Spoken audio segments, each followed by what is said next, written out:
الله أكبر الله أكبر. الله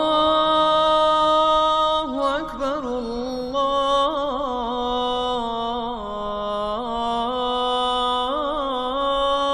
أكبر.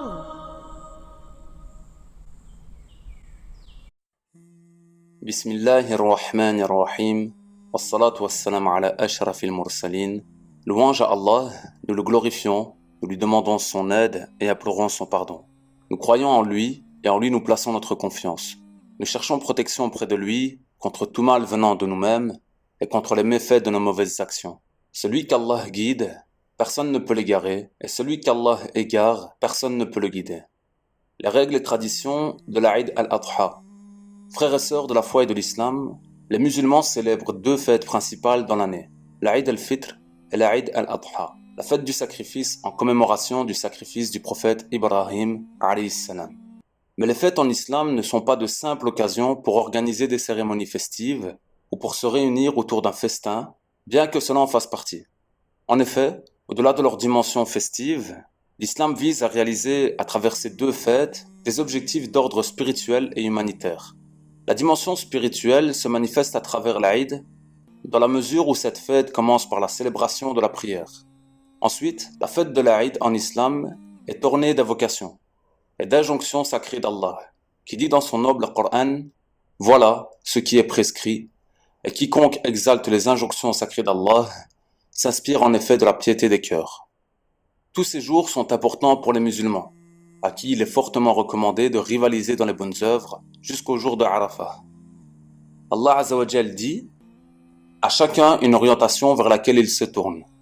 Rivalisez donc dans les bonnes œuvres. » Surtout, le jour le plus important chez Allah, c'est le jour de l'Aïd. Le prophète sallallahu alayhi wa sallam a dit « Les jours les plus importants aux yeux d'Allah sont le jour du sacrifice, puis le jour du Qar. » Le jour du Qar est le jour qui suit le jour du sacrifice, c'est-à-dire le 11e jour du mois de Dhul Hijjah. Les meilleures œuvres à accomplir le jour de la fête sont la prière de la fête, puis l'immolation de la bête de sacrifice. Le musulman doit avant tout commencer par accomplir la prière de la fête, la faisant suivre par l'immolation de la bête du sacrifice. Al-Barra, radiallahu anhu, entendit le prophète sallallahu alayhi wa sallam dire dans un sermon « La première chose à faire en ce jour est de prier, puis de revenir pour immoler une bête. Quiconque fait ainsi a suivi notre tradition. » Prononcer le takbir pendant les jours du sacrifice au terme des prières obligatoires à partir de la prière de Dhuhr, le jour du sacrifice, le 10e jour de Dhul Hijjah, jusqu'à la prière du Fajr du 4e jour, le 3e jour de Tashrik. Sa formulation Allahu Akbar 3 fois, La ilaha illallah, Allahu Akbar, Walillahi alhamd. Adraktuni rapporte que Ibn Omar radiallahu anhu a dit « Le takbir pendant les jours de Tashrik commence après la prière de Dhuhr du jour du sacrifice et prend fin après la prière du Subh, le dernier jour de Tashrik. » Un hadith qu'a rapporté Jundub ibn Sufyan al-Bajali radiallahu anhu en disant « J'étais présent quand le prophète sallallahu alayhi wa sallam a dit le jour du sacrifice celui qui a fait le sacrifice avant la prière, qu'il le refasse, et celui qui ne l'a pas fait, qu'il le fasse. » Ce hadith manifeste clairement le caractère obligatoire du sacrifice du jour de l'Aïd, pour la personne aisée qui peut le faire après avoir subvenu à ses besoins essentiels. Il est recommandé de manifester, de répandre la joie dans la famille en faisant preuve de largesse. Il est permis pendant les jours de l'Aïd de s'amuser, de se détendre, sans excès, en s'écartant du péché. Le messager de Dieu sallallahu alayhi wa sallam dit un jour de l'Aïd à Abu Bakr radiallahu anhu « Ô Abu Bakr, chaque peuple a une fête, et aujourd'hui c'est notre fête. » Pour les félicitations et invocations, il est permis d'adresser aux autres des félicitations à l'occasion de l'Aïd, pour l'imploration du pardon divin et de l'acceptation des œuvres, car ceci contribue à renforcer les liens de fraternité. Abu Umama al-Bahili radiallahu anhu rapporte d'après une chaîne de transmetteurs jugée forte qu'en rentrant chez eux, les compagnons se disaient les uns aux autres que Dieu accepte de nous et de vous.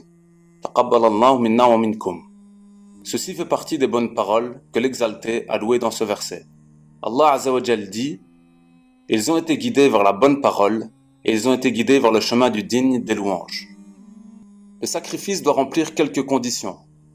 La première est qu'il doit être une bête de cheptel comme le chameau, le bœuf, le mouton, en vertu de la parole du Très-Haut qui dit dans le noble Coran: à chaque communauté, nous avons assigné un rite sacrificiel, afin qu'il prononce le nom d'Allah sur la bête de cheptel qu'il leur a attribuée.